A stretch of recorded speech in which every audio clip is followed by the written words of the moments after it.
Today is day 11 of 100 days of random acts of kindness. I'm not wearing any cover up, and you can see what this sweet trowel has done to my face. It is crazy, just everywhere.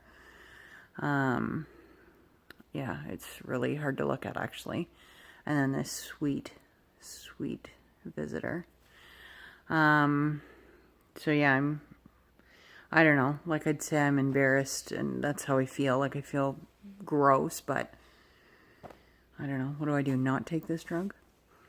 I've also developed quite a cough, and in the cancer world, especially the advanced cancer world, the cough is a very bad thing, but it is, when I was speaking with the doctor, the oncologist in charge, I was letting him know it's not necessarily my chest. It kind of feels more in here, which again has to do with the trial. Shortness of breath is just crazy. Holy, I cannot walk anywhere. Like I'm talking like I can't walk to the bathroom without, like, thank God you got to sit on a toilet because I need a break. It is ridiculous.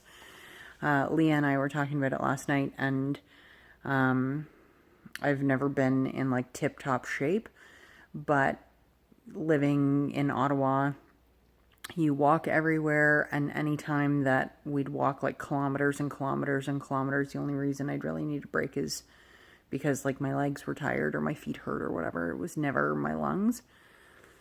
And I didn't really realize that, and Leah said that last night. She said, you've never been somebody who's been short of breath. So this is a tough one, and for everybody who deals with, is it COPD? I think that's what it's called, and anything to do with your lungs. Wow, did I not understand. I've had bronchitis a number of times and pneumonia a number of times, and it's exhausting, but this is a new level. This is crazy.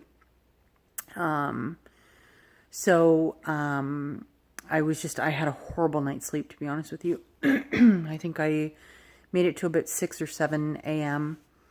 And then finally got some sleep, but I mean, I don't know, maybe a couple hours or so. Pretty rough night. I'm okay, just a rough night. And it had me thinking about sleep. And I think I mentioned on here that my aunt and uncle got us a mattress topper that's a memory foam. And 2 nights ago I had an amazing sleep. And with a broken hip, it's, the pressure points and all that stuff. So last night I wasn't in my own bed. And I could not sleep to save my life. So I started thinking about beds and the different beds that I had been in. And my random act of kindness today goes out to everybody who's given up their bed for me or for me and Keith. Hannah and Milan have done that a number of times.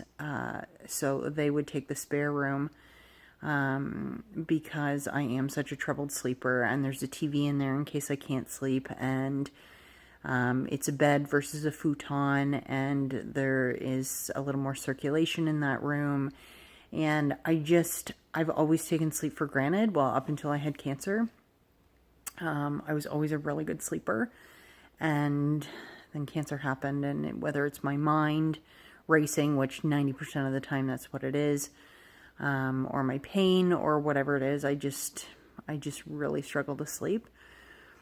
And my mom has started to do that too, is to give up her bed so that Keith and I can sleep side by side, because otherwise it's almost like a deluxe twin, if you will. It's not quite a double what she has. So Keith and I have a king here, so to go from that to a little bed, it's tough to sleep together. And I'm such a hot sleeper that even like cuddling for one night, I'm just like I almost feel sick. I get so hot sometimes when I sleep.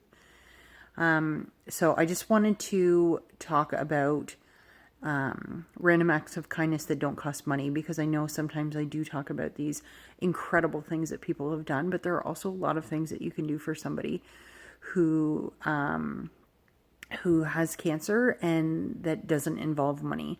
And this is a big one, and it's incredible what a good night's sleep can do and what a terrible night's sleep can do. I am so exhausted, which is no guarantee for tonight.